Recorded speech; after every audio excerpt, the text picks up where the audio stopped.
Actually, those things of a child waiting, me, I didn't know those things. And somehow he just knew time I'm supposed to be picked up, time I'm supposed to be dropped. I think it's only one time that I was picked with a matatu when I was still under my grandfather's care. And I don't even remember if we ended up going with the matatu or we didn't. Now, this is also another male father figure who was in my life at that particular moment. So there was this particular day when we were going to school and we leave home. My mom used to leave very early in the morning by, I think, 5. So either I was being left in our house or under now my grandparents. But on this particular day when we are leaving, I don't remember getting into the car when it's raining, but along the way the rain becomes heavy and there's an issue with the wipers of my grandfather's car. And yesterday it is when it hit me of the kind of love that this man had for me. My grandfather alighted. He parked the car somewhere along the way. Those days there weren't too many cars, so in that particular road. So he didn't like remove it off the road. It was just parked, hazards on. He removed his handkerchief. He didn't go without a handkerchief. He removed his handkerchief and wiped the windscreen so that he's able to see. And then he gets in and we continue going to school.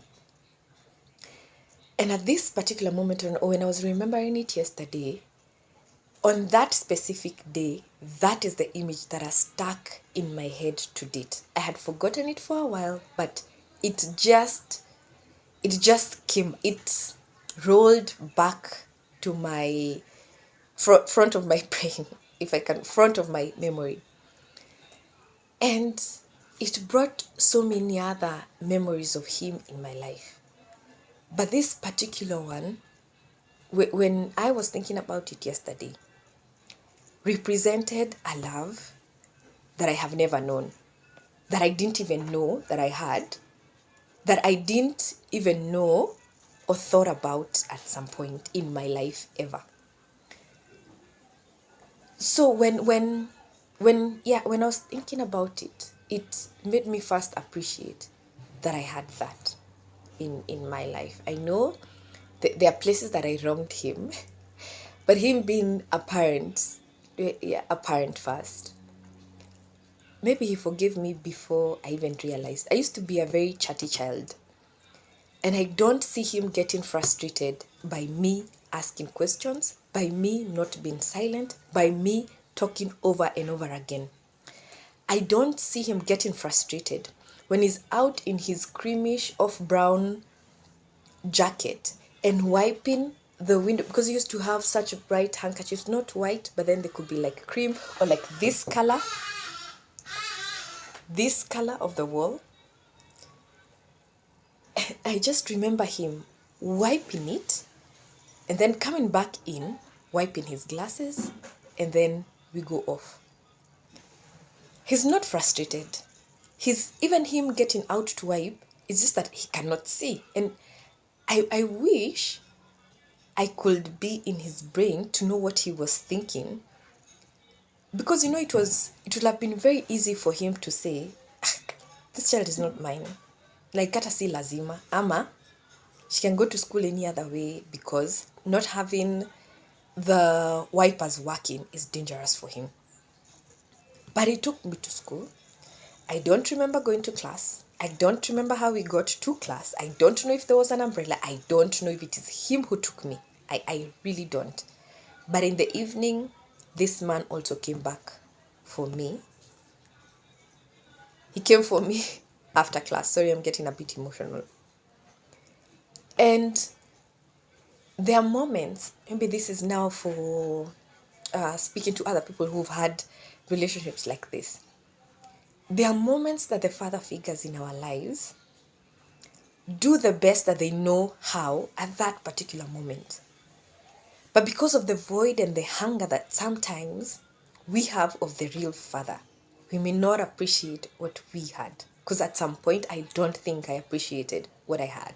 He's late now, but we spoke about many things before he passed on. So even that was one of the things that I appreciated, and he forgave me for whatever issue that we had. Maybe someday I'll be courageous enough to share it here or not, but those who are close to me, no. But it's easy for us to point fingers and blame someone who's only trying to be with you, only trying to step in a place where your own father has not stepped in.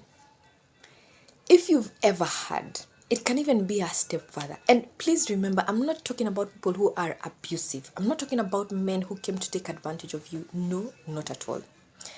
I'm talking about the father who stayed, the father figure who stayed and for sure, gave you their best. Because for him, that was his best. Even for him to take me to that specific school, because it changed my life. It has given me and gave me a different way of thinking in life, a different aspect of life. There's something that it opened up for me, right?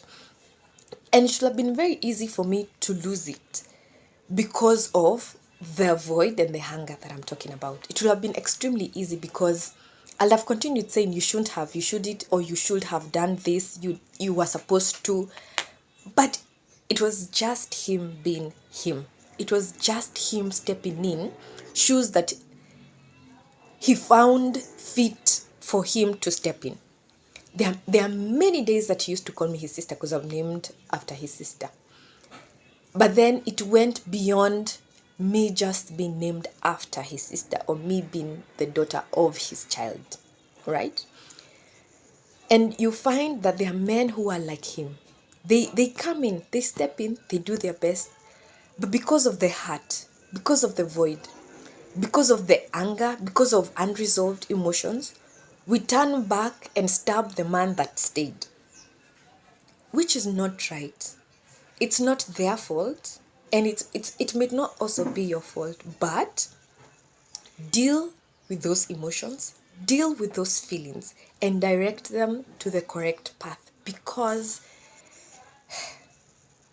the word that is coming is you'll be chopping off the hand that is feeding you, and that hand can also bless you. And that hand is extremely blessed because they're stepping into a space that it's from the goodness, the kindness of their heart. I wish he was there today to listen, to see this, because I know he'll be extremely happy. And he was happy on most days. And also, something else that I've remembered, that on Saturdays, there are days that I'll just be under his care. I don't know how. These are just memories that come in and out. And I remember him teaching me how to write the word pencil. It stuck. It stuck to date. When he would encourage me, it would stay, right? So yes, they might do things that hurt us and we feel like it's your right. You're entitled to the pain and to the hurt.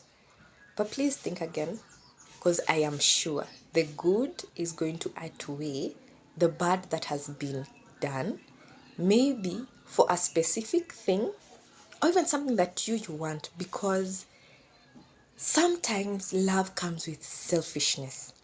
Just sometimes. Because a particular thing that happened, when I sit back, because I have matured a lot more, I see him trying to guard something, which maybe he didn't have the words to tell me.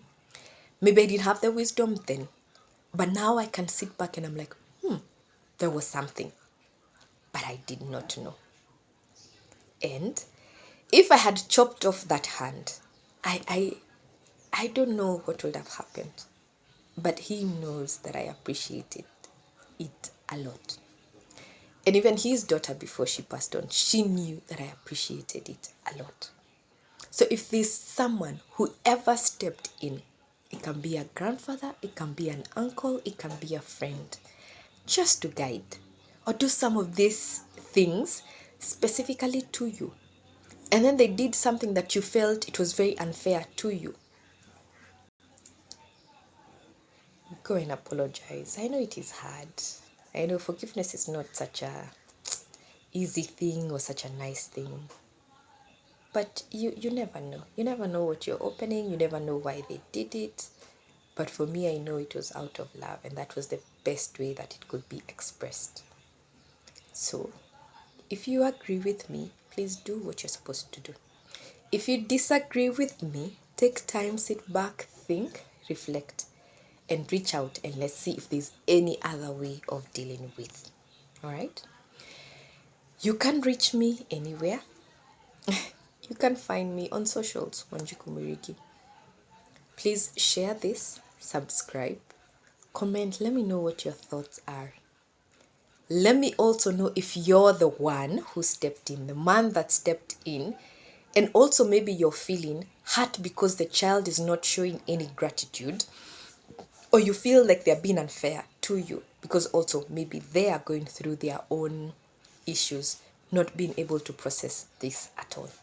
All right? Thank you for listening. Thank you so much.